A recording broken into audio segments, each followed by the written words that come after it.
E a música que a irmã Marisa escolheu faz a gente lembrar muito bem de tudo.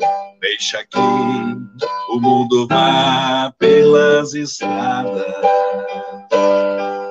deixa que o mundo acumule suas riquezas, deixa que andem de moto nas avenidas.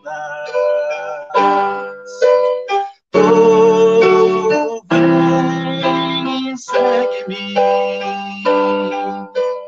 Oh, vem e segue-me. Oh, vem e segue-me. Oh, vem e segue-me. Deixa que o mundo siga a sua moda, deixa que os homens tenham muitas glórias, deixa que seja manchetes dos grandes jornais. Oh, vem e segue-me. Oh, vem e segue-me. Oh, vem e segue-me. Oh, vem e segue-me. Deixa que eles tentem subir ao poder, deixa que te apontem desacreditando, deixa que os outros falem, digam o que pensam. Oh, vem e segue-me. Oh, vem e segue-me. Oh, vem e segue-me.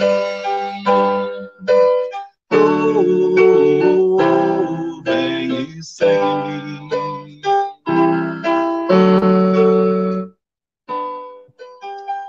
Ponha na tela aí a nossa querida irmã Marisa e eu recebo ela cantando mais um pouquinho desse lema. Deixa que o mundo vá pelas estradas, deixa que o mundo acumule suas riquezas, deixa que andem de moto nas avenidas. Oh, vem e segue-me. Oh, vem e segue-me. Oh, vem e segue-me. Oh, vem e segue-me.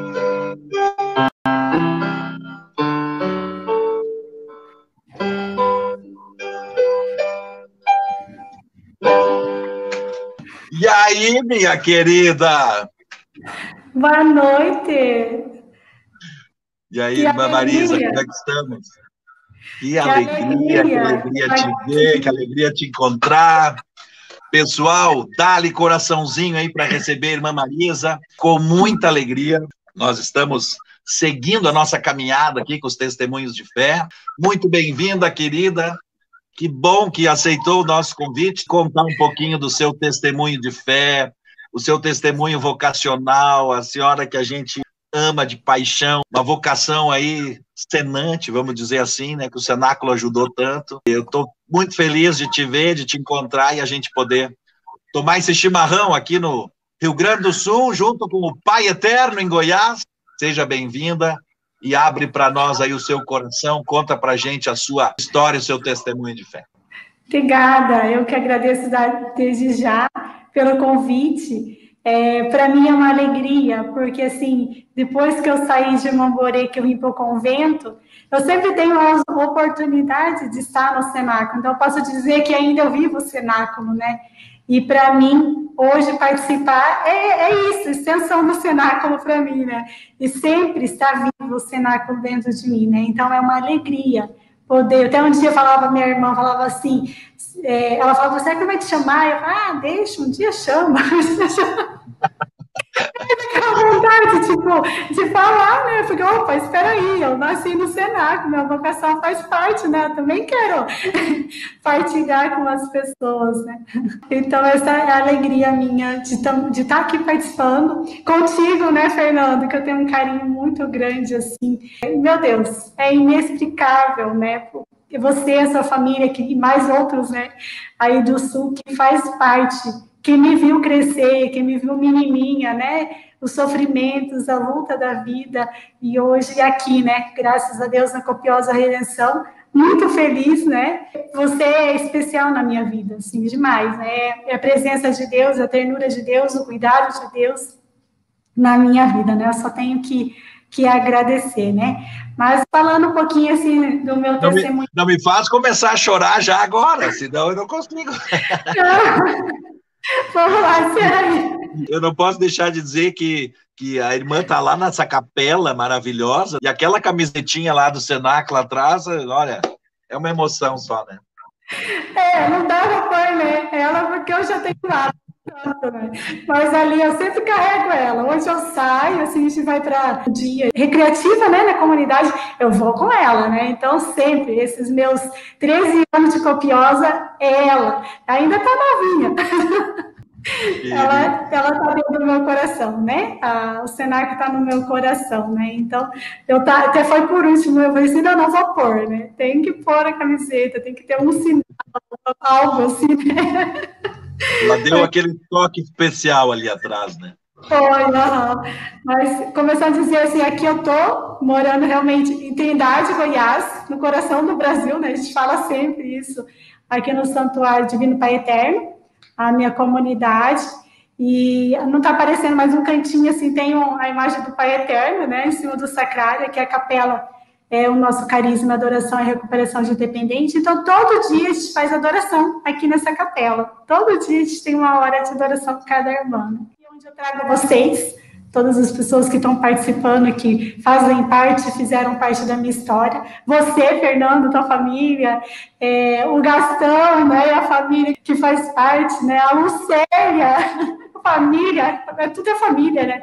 O Dionísio, família, assim vai, né?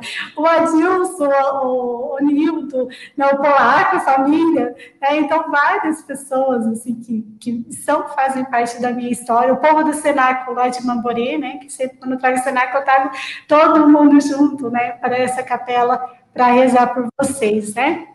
Então, aqui a gente fala que é o dono da casa, né? O homem da casa mora aqui, né? Porque são mulheres, né? 7 mulheres e o homem da casa. Então, Jesus, né? Na nossa capela de todos os dias a gente reza, né? Então, eu sou natural de Mamborê, aquela terra querida de todo mundo.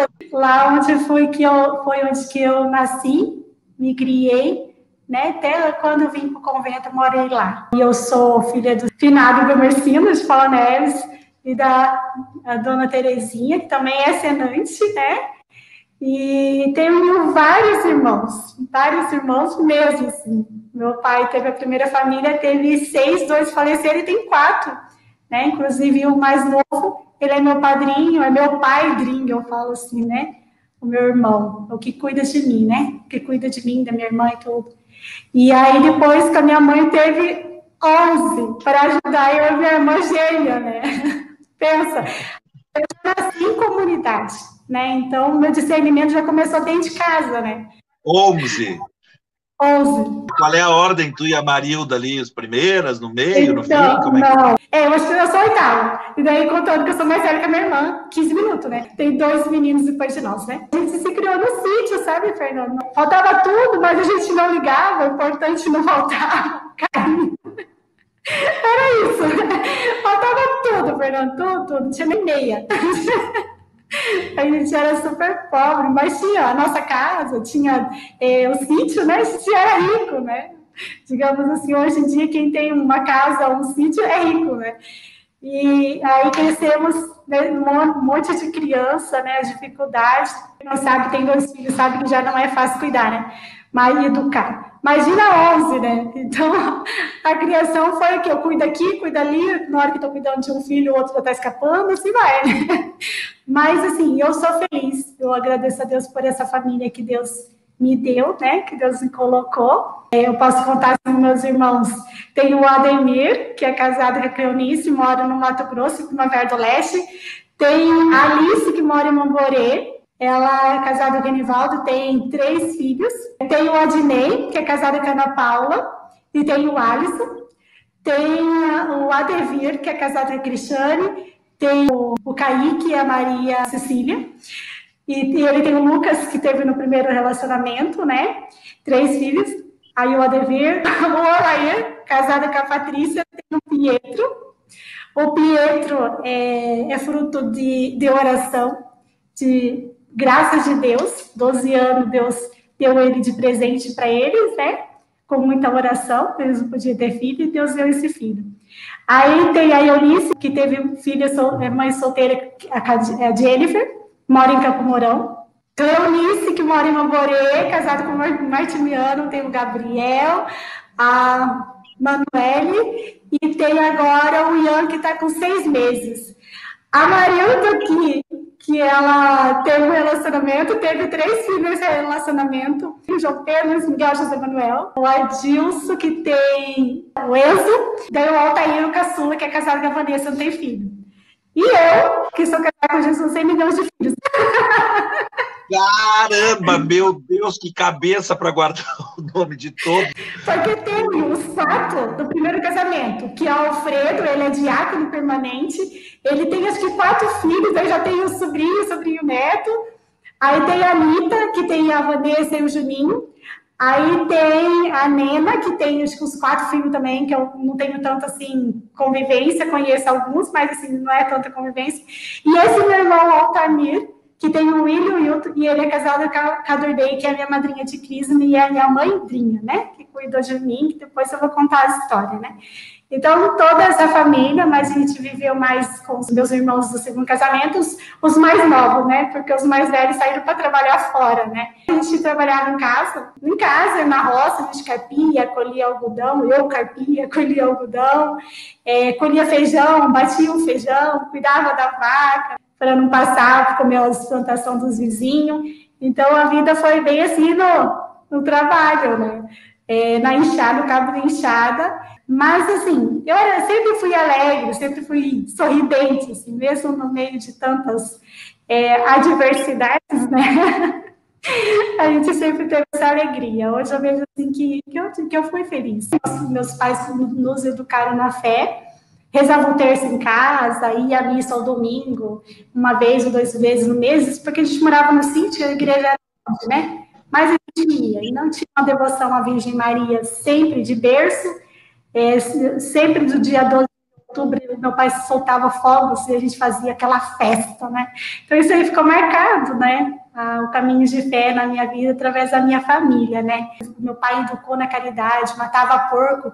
Aí ele falava, esse pedaço vai tal vizinho, outro para o outro vizinho. E a gente ia entregar. Então, antes ele não vendia, né? Ele vivia em caridade, né? Sempre quando matava alguma coisa, animal, alguma coisa assim, vaca ou porco, ele dividia para dar para os vizinhos. Então, escutava um grito, os vizinhos já falavam, tem carne, né?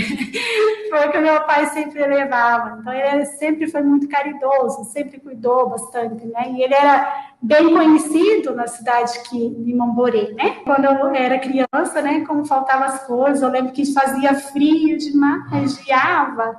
E a gente não tinha roupa, e quem socorria era a madrinha do Orley, né? A esposa do meu irmão mais novo do primeiro casamento do meu pai. Então, a gente não tinha meia. Então, eu lembro uma vez que eu quase morri de frio. Meu pai fez um fogo no quintal e falou assim, fica em volta, né? A gente ficou em volta do fogo para se aquecer, né? Então, foi uma vida sofrida, assim, sabe? Mas meus pais nunca nos abandonaram, né? Eles sempre cuidaram de nós. Tinha o sofrimento, mas eles sempre estavam ali lutando, sendo sempre honesto, né? O pai ensinava sempre a honestidade. Aí depois, uma coisa assim bem importante que eu não posso esquecer de dizer, que quando eu nasci, a minha mãe não sabia que era gêmeos, e na época dizia assim que os gêmeos, eles não se criavam, o outro morria. E minha mãe, quando o doutor falou assim, tem mais um, eu nasci, falou, tem mais um, ela ficou doente, ela achou que uma ia morrer. Aí ela teve depressão pós-parto.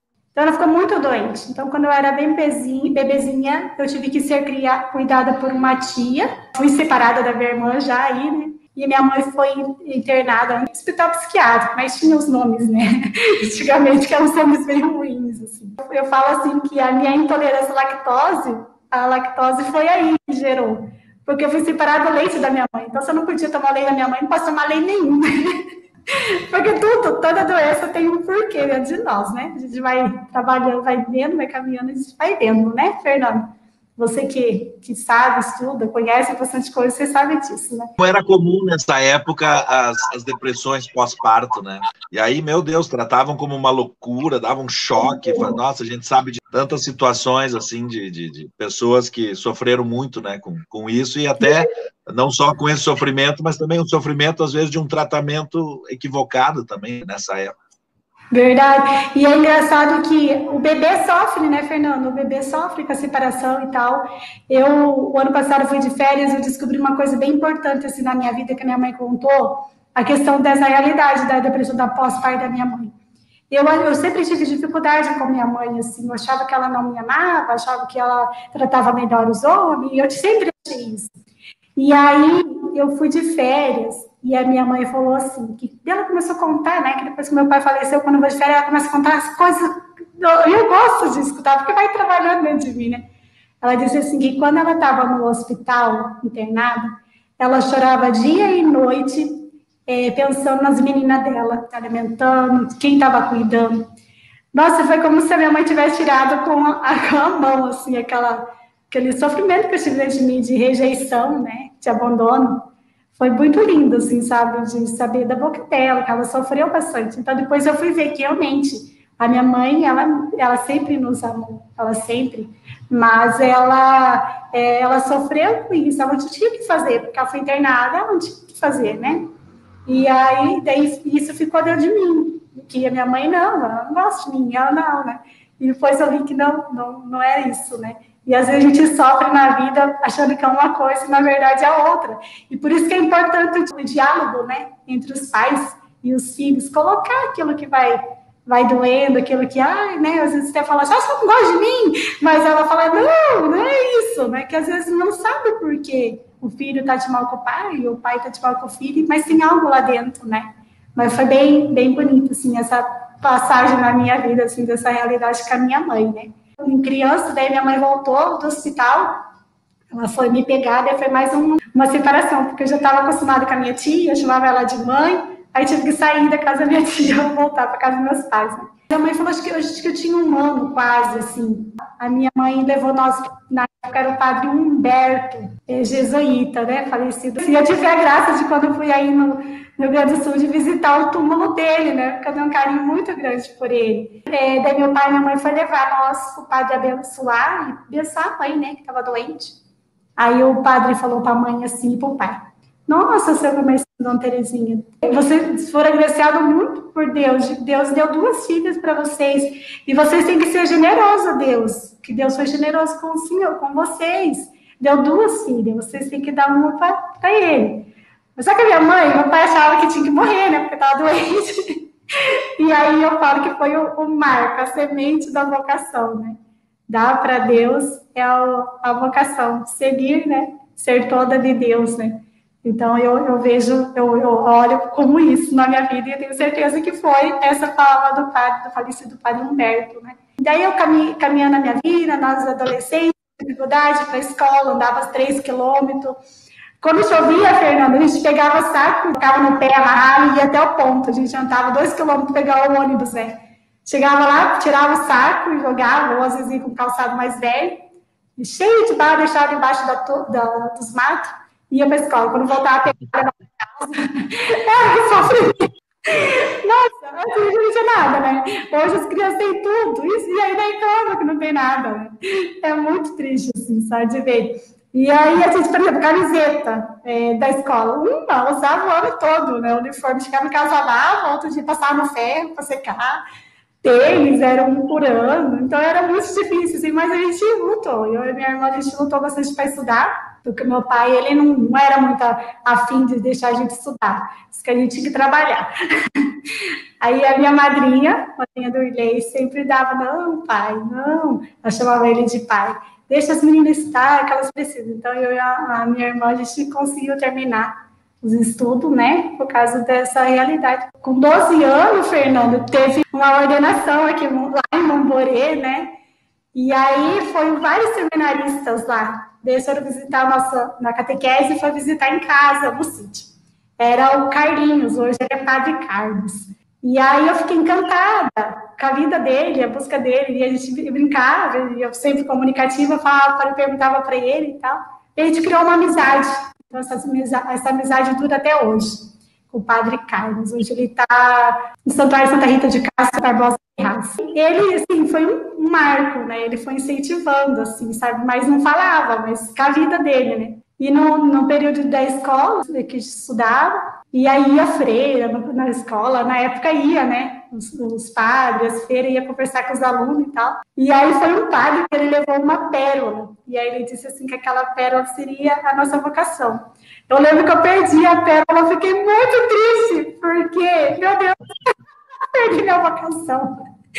Mas é que assim, eu falei, eu não posso falar só eu sozinha, mas eu e minha irmã, sempre quando eu via a freira ou o padre fosse embora, a gente chorava. Eu não sei por que eu chorava, agora eu entendo, né? Eu não sabia, né? Porque algo mexia dentro de mim, né? Foi passando o tempo, fui morar na cidade, depois morei com a minha madrinha, com 18 anos fiz a crisma, fui morar com ela na fazenda porque ela teve câncer, daí eu fui ajudar ela, fiquei 5 anos morando com ela. E aí eu tive a graça de, morando com ela, de uma amiga, a Cristiane Chitolina, ela era senante. Precisava achar alguns afiliados. Ela foi em casa, porque eu morava com meu irmão e com a minha cunhada, e levou a ficha, falou que tinha 3 fichas. Que era uma para mim, outra para minha irmã, e outra para uma amiga nossa, a Beth Olipa. Mas eu nem sabia, porque a gente estava no sítio ali no meio, não sabia que era Senac. A gente ia nas missas de encerramento e via aquele movimento, a gente chorava junto de ver o povo chorando quando ia embora, né? E a gente tinha a experiência de chorar quando o povo ia embora. Mas terminava a missa, a gente ia embora, né? Via aquela cena e ia embora. Aí, quando teve essa oportunidade, que foi em 2002, né? O 5º Cenáculo, a gente foi fazer. Eu lembro que daí a gente arrumou nossas coisas, fomos fazer eu e minha irmã. E a gente não tinha 2 colchões, a gente tinha um colchão só de solteiro. E nós fomos no Cenáculo, levamos um colchão e a gente ia dormir junto, né? Aí chegamos lá no momento, né, que teve, na oração da noite, eu lembro o meu 5º Cenáculo foi o Gastão, que foi o chefe. Aí teve um momento da oração antes de dormir, que a Fábio fez, a esposa do Gastão. E aí foi onde que cantou essa música, Tu Vem e Segue. E eu lembro que eu estava rezando, né, naquele momento de oração, e tinha uma foto na parede, assim, de Jesus pastor. E a Fábio, ela representou muito a Virgem Maria, assim, e ela dizia para mim, assim, a Virgem Maria, venha e segue meu filho, seja todo dele, nesse momento do Cenáculo. E aquilo veio com uma flecha dentro de mim, mas uma flecha, não sei se era a flecha daquele coraçãozinho que a gente fica do cupido, ou era a flecha. E aí, no momento, cantou essa música, eu chorei com essa música, foi muito forte. E aí eu fui dormir. E eu não parava de chorar, eu chorava assim, eu tô até chorando. Eu não parava de chorar, porque eu falava, não. E daí minha irmã falava, cara, vamos dormir. Eu falei, não, tá mexendo comigo. Eu falei, tem alguma coisa aqui dentro de mim. Eu não aguentava. E eu chorando, eu tô até chorando. Aí eu dizia pra ela, eu também já tô chorando, deve ter um monte de gente chorando também. Não se preocupe. Aí eu disse pra ela, ai meu Deus. Aí eu chorava e fui dormir. Aí passou o Cenáculo, eu senti realmente, de fato, que Deus tinha algo para mim. Mas eu morava na fazenda com meu irmão, e eu voltei para casa, e lá a gente ia uma vez no mês para reunião, não tinha tanto acesso na cidade. E o nosso sonho, meu e da minha irmã, era a gente poder participar sempre dos encontros, porque a gente queria trabalhar, a gente queria estar dentro do Cenáculo. E a gente, toda vez que ia ter o Cenáculo, a gente não podia estar, porque a gente não tinha participação devido à nossa ausência de morar no sítio, né? Aí um dos nossos sonhos era poder estar mais dentro, né? E a gente começou, daí eu tive a oportunidade de morar na cidade, porque minha madrinha ficou bem doente, o médico pediu para ela morar para a cidade, e a minha irmã também foi morar na cidade, foi morar sozinha, e aí depois eu fui morar com ela. Então a gente era assim, nesse período, né? A gente ia, no sábado, a gente ia para o grupo de jovem, aí terminava o grupo de jovem, a gente ia pro bailão, que a gente chamava rodeio. A gente chamava fazer amizade e dançar. E dançava nos palcos da vida, essas coisas. Era saudável, né? Era muito saudável. A gente viajava o Paraná todo, atrás de baile e tal, né? Com algumas amigas, a Sandra e a Paula Schmidt e a Elaine. Então, a gente ia pros bailão, né? E a gente começou a participava do Cenáculo, aí ele participava da Pastoral da Acolhida, aí ele participava da Renovação Carismática, e do grupo de jovens da Renovação Carismática. Então, a gente foi entrando, né? A gente quer participar, a gente quer participar. E a gente tinha a oportunidade de morar sozinha, a semana trabalhava, estudava, no final de semana a gente ia, né, cuidar da vida na igreja e tal. Aí depois falava pra gente, não, tem que ser, ou é frio, ou é quente, morno, Jesus vomita, assim. E a gente queria viver, não queria ser vomitado, a gente queria ser quente. Então foi difícil a gente largar, porque a gente amava e tal, mas a gente fez os encontros, a gente começou a participar do Senac, começou a participar do grupo de jovem, e aí teve um dia que eu lembro que a gente falou assim, não, a gente não vai mais no baile. E como nós íamos muitos em baile, chegou um dia que a gente conheceu muita gente, então a gente tinha amigos mesmo, assim, cantor, amigo. E aí era um grupo que ia cantar lá. Aí ele ligou para nós e falou, vem aqui, então a gente se encontrou. Daí ele falou assim, vamos no baile, a gente vai se encontrar. A gente falou, sim, vamos. Nossa, tentou tanta gente que a gente ia pro baile. Aí nós saímos lá, que a gente fomos tomar um café juntos, saímos e a gente ia para casa tomar banho, que a gente ia no baile, a gente recaía aquele dia. Porque a gente ia ver nosso amigo, né? Aí nós pegamos e estava indo para casa a pé. Deu uma chuva que quebrou telha, quebrou árvore. Onde nós escondemos? Dentro da igreja, na matriz. Aí choveu lá dentro da matriz e tal, a gente tentou limpar e tal. A hora foi passando. E aí a gente ia pro baile, né? Mas aí nós ficamos lá dentro, lá no sacrário, com alguns amigos dentro da igreja matriz. E aí depois nós fomos para casa, ele falou, vamos pro baile. E daí nós falamos assim, não vamos estar tarde. Então, foi o último dia, a aprovação que a gente teve. Você vai ver se vocês vão, né? Aí nós não fomos, né? Por causa dessa catástrofe, dessa quebrança de águas, com essa chuva, esse temporal, nós não fomos. Mas a gente começou, a ir nos bailes de Deus depois. A gente começou a participar bastante do Senac, começamos a trabalhar no Senac. Foi muito legal. Assim, a gente começou a fazer uma conversão bem bacana na nossa vida. Uma busca de Deus bastante boa, assim.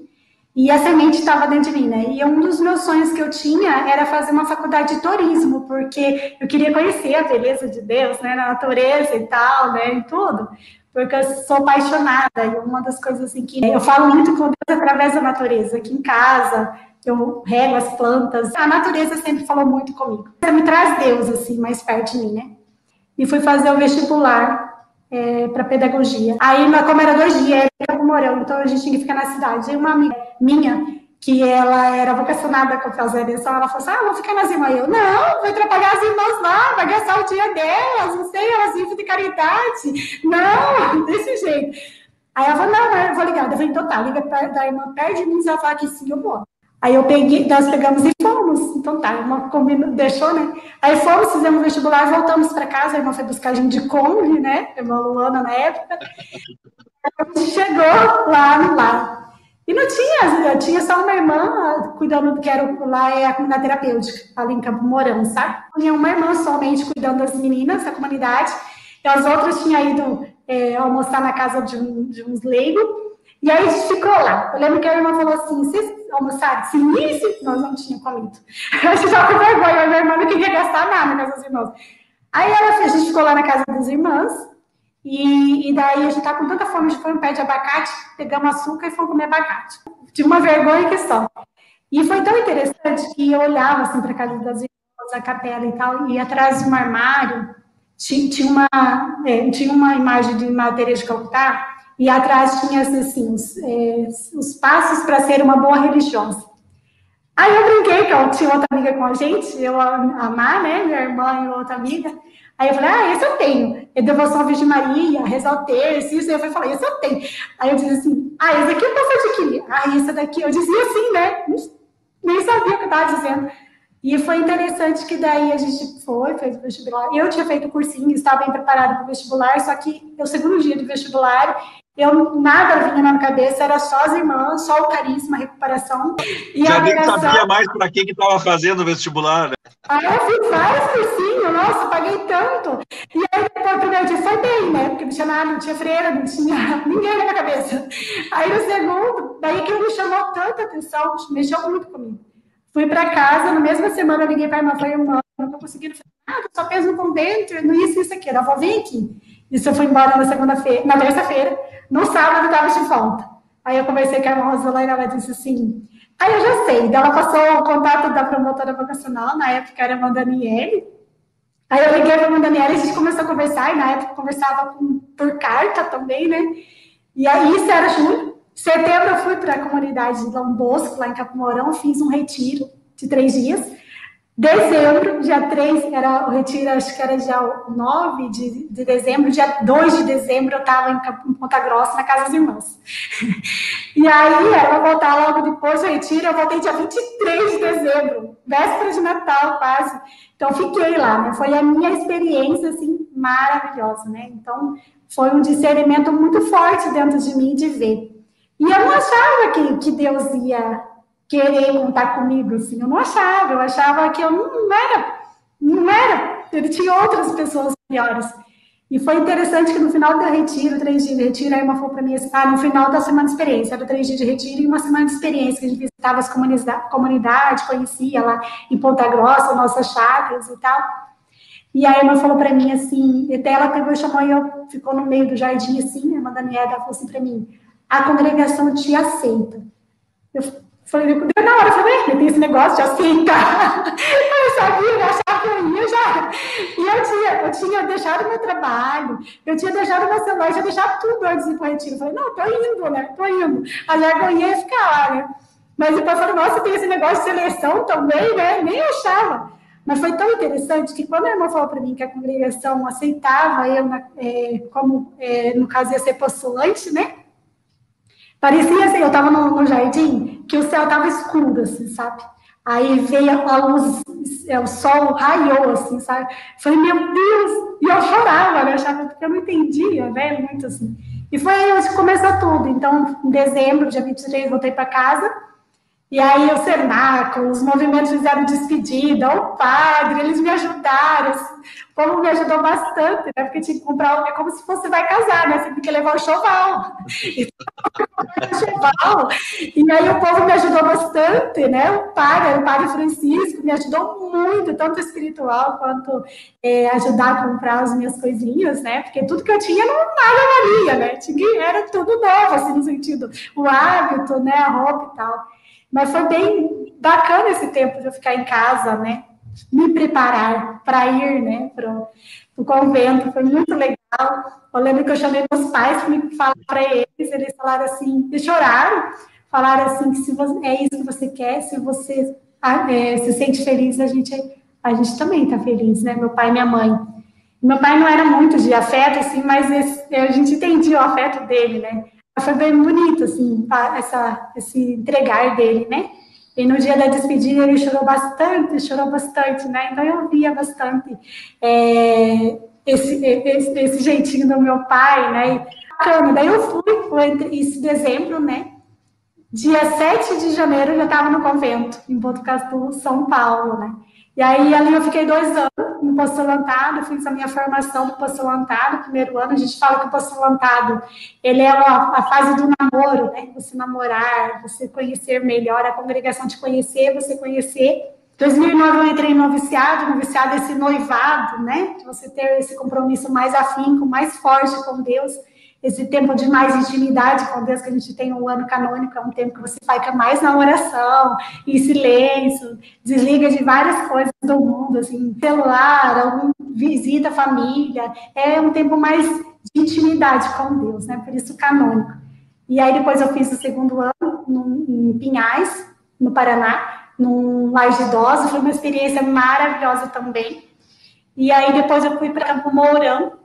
Em Campo Mourão eu fiquei um ano, né? Morei ali bem pertinho da casa da minha família, do povo, do Senado. O povo sempre me visitava, né? Era bem pertinho, né? Fiquei um ano lá. E nesse ano, em 2011, a Madre pediu para mim ser promotora vocacional da congregação. Então, eu fiquei 6 anos como animadora vocacional da congregação. Eu tive a oportunidade de viajar ao Brasil, conhecer vários lugares, acompanhando, né, as vocacionadas, ajudando no discernimento. Hoje a gente tem várias irmãs que estão na Cupiosa, que é fruto dessa época da animação vocacional, né? Foi um tempo maravilhoso, um tempo muito bom para mim. Mas eu viajei tanto, eu vivi muito, eu me doei bastante nesse tempo, que eu acabei me desgastando, né? Me desgastei bastante, porque a gente não é fácil, né? Você está dormindo aqui tá quente, aí estou aí na tua casa, gelado, né? A gente na saúde já não vai dando conta, né? E aí, em 2012, meu pai faleceu. Foi muito forte para mim, foi difícil, muito difícil, porque, assim, depois que a gente sai de casa, a gente sabe, a gente dá valor, né? Mas depois que a gente perde, a gente dá mais valor. E quando eu saí de casa, eu sentia muita falta dos meus pais, sentia muita falta da minha irmã, sentia muita falta da minha família. Mas eu sempre falava, não, Jesus. E Jesus sempre supria isso, essa falta, né? Eu lembro uma vez que minha irmã foi me visitar no Poço Lantada, ela estava indo embora, eu queria ir embora com ela.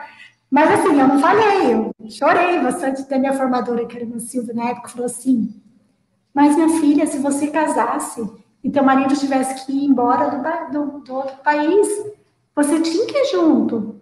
Então, é a vida religiosa é assim. Mas a minha irmã parecia com o cordão umbilical estava grudado ainda, né?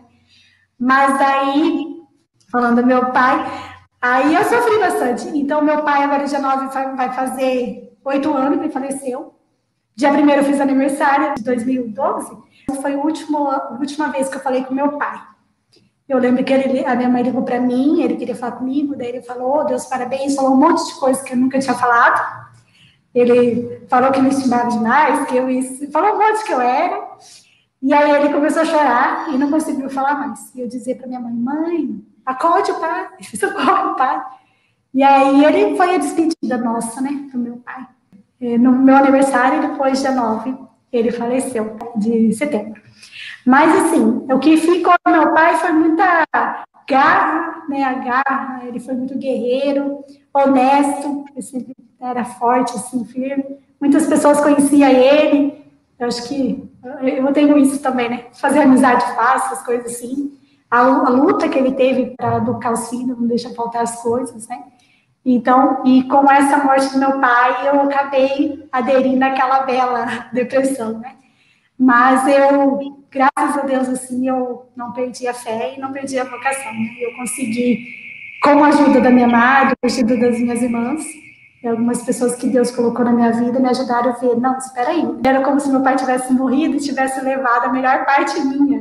A fraca ficou, né? Era essa sensação. Aí depois eu comecei a trabalhar e tal, e sofri bastante nesse tempo, adoeci, emagreci, fiquei um dedo, né, já sou magra, mas depois fui reorganizando a minha vida, né? Mas com as pessoas, a minha família, a minha irmã sempre esteve sempre comigo, rezando por mim, e a minha madrinha, minha mãe, sempre reza todo dia, né? Os meus irmãos sempre, eu pude contar com eles, sempre se preocuparam comigo, e a gente tem a graça, né, no convento que a gente cuida, né? E a gente também é cuidado, né? Então, minha congregação cuidou bastante de mim, graças a Deus hoje eu estou quase 100%, né? Ainda tem umas coisinhas outras ainda para sarar, né? Mas eu estou bem, posso dizer que estou muito bem, né? Então, nesse tempo, foi muito bom. E eu agradeço a Deus por ter vivido esse momento, porque eu precisei a gente fala que a depressão é um buraco, né? Precisei entrar no buraco para ver realmente quem que eu era e ver as coisas dentro de mim, as coisas fora, e ver que eu não valo porque eu faço, mas por quem eu sou, né? Então, antes eu só queria fazer, eu achava que eu tinha que fazer para as pessoas gostarem de mim. E hoje eu vejo que não precisa ser isso. Basta eu ser, né? Eu ser, viver a fidelidade e seguir os preceitos de Deus, né? Então, hoje eu consigo olhar com esse olhar, assim, na minha vida, né? Mas isso é nesse tempo de convento, faz 13 anos que eu estou no convento. Aí eu fiz os votos perpétuos, foi em 2018 eu fiz os votos perpétuos, hoje agora o voto perpétuo é o para sempre, né? Agora é o céu, né? Então, eu sonho com isso e sempre conto com as orações para cada dia eu poder me trabalhar aquilo que precisa trabalhar e viver aquilo que precisa ser vivido na missão, né? E na copiosa redenção, que me dá bastante assim, força e até me ajuda a sarar, porque assim, esse tempo que eu vivi foi o curador ferido, né? Você cura, mas você está ferido, assim. E nós curamos, cuida, né? Cuidador ferido, aí a gente cuida do outro, né? Cuidar dos dependentes de álcool e droga, que muitos estão mortos, né? Estão quase mortos, e vem da nossa comunidade e eles têm uma vida nova, né? Então, se uma pessoa se recupera hoje, a minha vocação valeu, sabe? Então, eu sigo isso. E a graça de poder, todo dia, poder adorá-lo, né, no sacramento. Todo dia, poder adorá-lo. Então, isso é que me abastece. É viver essa contemplação para ir levar na ação, né?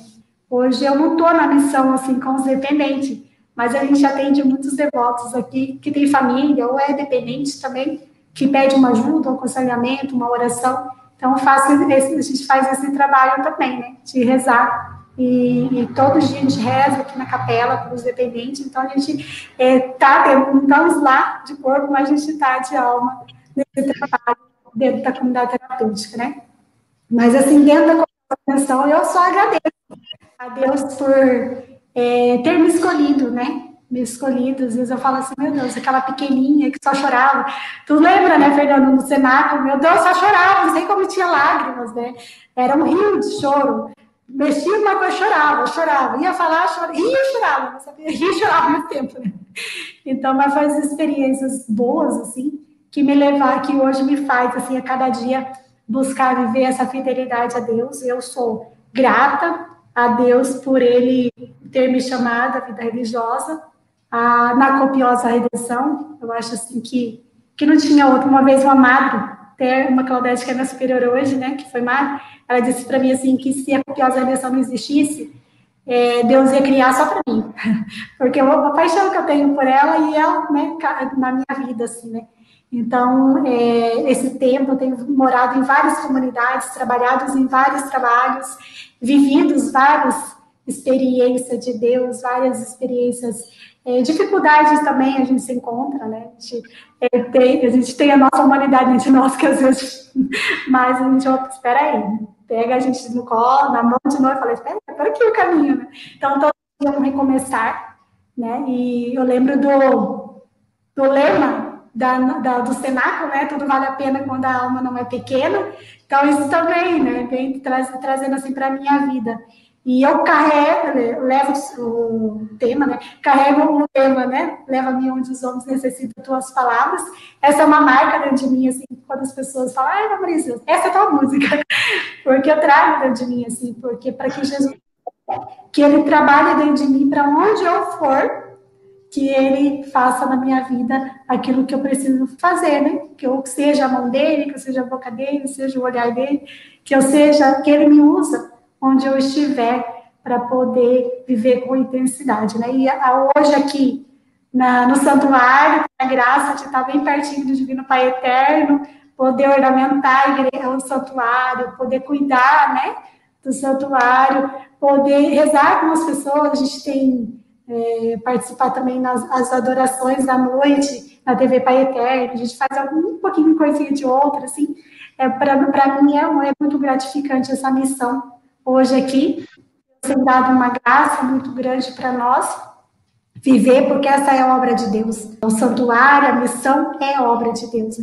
Eu nunca me esqueço quando a gente chegou lá no segundo reencontro, a irmã Marisa, que na época era apenas a Marisa e a Marilda, esperando o pessoal do ônibus lá, maravilhoso. Depois, toda essa caminhada já de tantos anos, olha, o Cenáculo é muito feliz, muito realizado por ter colaborado com essa sua vocação maravilhosa, seu sorriso, a sua alegria, que não impede também de ter as dificuldades, né? Todo mundo tem os problemas, até uma depresinha que faz parte, as coisas humanas, né? Mas eu não posso deixar de lembrar, na Jornada Mundial da Juventude, né? 2013, naquela multidão, 1 milhão de pessoas, e eu e você se encontrar lá no santuário em Aparecida, no meio de 1 milhão de pessoas. Olha, são obras de Deus, né? São obras de Deus no meio daquela 1 milhão de pessoas. De repente eu olho assim, tá a irmã Marisa em cima da escada, aquele abraço maravilhoso, aquele amor, aquele carinho. Então, querida, saiba que tu mora no nosso coração, né? A gente te ama, o Cenáculo te ama, a gente sente a tua oração pela gente, o teu carinho, o teu amor hoje aí no Pai Eterno. Como se diz, né? A gente sabe algumas dificuldades, turbulências que estamos vivendo, mas Deus é sempre mais, Deus é maior do que tudo. Boa noite! Chegando a família toda, oh, que maravilha! Nós temos adoração, 2 foram para o santuário fazer adoração. É a irmã Claudete, ela é superior aqui da comunidade. A irmã Márcia também trabalha aqui, mora aqui, mas essa é um pouquinho da minha família. Eu falei para a irmã, todo mundo mostra a família, eu vou mostrar a minha família agora. Isso aí. As tuas são mães, são irmãs, são amigas, meninas, ó, cuidem dessa querida Marisa aí, Marisa também cuida delas, que ela mora no nosso coração. Olha, rezem pela gente, rezem pela humanidade, rezem por tudo. Obrigado por acolher também a irmã Marisa, que é um pouquinho nossa também, do Cenáculo de Maria, e que Deus abençoe, né, a missão de vocês, a caminhada, que dê tudo certo. Amém. Amém. Muito obrigada pelas palavras bonitas. E o Cenáculo de Maria é um movimento muito bonito, é um movimento que leva, de fato, a ternura de Deus através da Virgem Maria, né? Que Deus abençoe vocês, que vocês sejam realmente essa ternura da Virgem Maria. Chegou mais uma, aos pouquinhos vai chegando. Olha aqui. Família reunida, hein? Oi, gente. Que alegria, gente. Aqui, Opa! Tudo bom? Vamos trazer todas as meninas aí para aparecer na nossa programação aí. Que legal. Meninas, ó, um beijo no coração de vocês, que Deus abençoe vocês. Maravilhoso conhecê-las. Uma hora eu quero ir aí para pegar essa energia toda e poder também, eu não conheço o santuário ainda, poder pegar um pouco desse carinho de vocês. Muito obrigado. Irmã Marisa, por favor, dá a sua mensagem final. Valeu, gente. Valeu. Parece gaúcho. Então, parece gaúcho. Não, o sotaque gaúcho é uma marca que fica na Copiosa, que a gente tem em casa, né, em Porto Alegre, em São Cepé. A frase que eu deixo para vocês, assim, todo mundo que assistiu a live, né, ou que vão assistir depois, que Deus, ele possa acumular graça a cada dia na vida de vocês. E quando vem esses ventos contrários, nunca esqueça que quem está, né, no comando é o Cristo. E eu posso dizer assim, que às vezes a gente não dá muita importância para Deus no caminho, às vezes a gente coloca ele em segundo lugar. Mas quando a gente conhece de fato ele, a gente consegue colocar ele em primeiro. E quando ele está em primeiro na nossa vida, pode vir o que for, a gente sempre vai ter um coração grato, né? Então, eu posso dizer, né, tudo vale a pena quando a alma não é pequena. E um abraço para todos vocês, obrigada, Fernando, obrigada por esse momento. Meus amigos que eu falo aí do Sul e de Mamborê, que eu não posso mencionar os nomes, né, que é muita gente não consegue, mas que Deus possa ser sempre fecundo na vida de vocês e que a Virgem Maria carregar essa fecundidade de Deus na vida de cada um de vocês. Fernando, meu carinho a você, toda a família, Beijo, minha querida. Beijo, beijo, beijo. Saudade, saudade. Daqui a pouco a gente consegue se encontrar. Irmã, beijo, tá? Fica com Deus. Até mais. Valeu. Valeu. Valeu.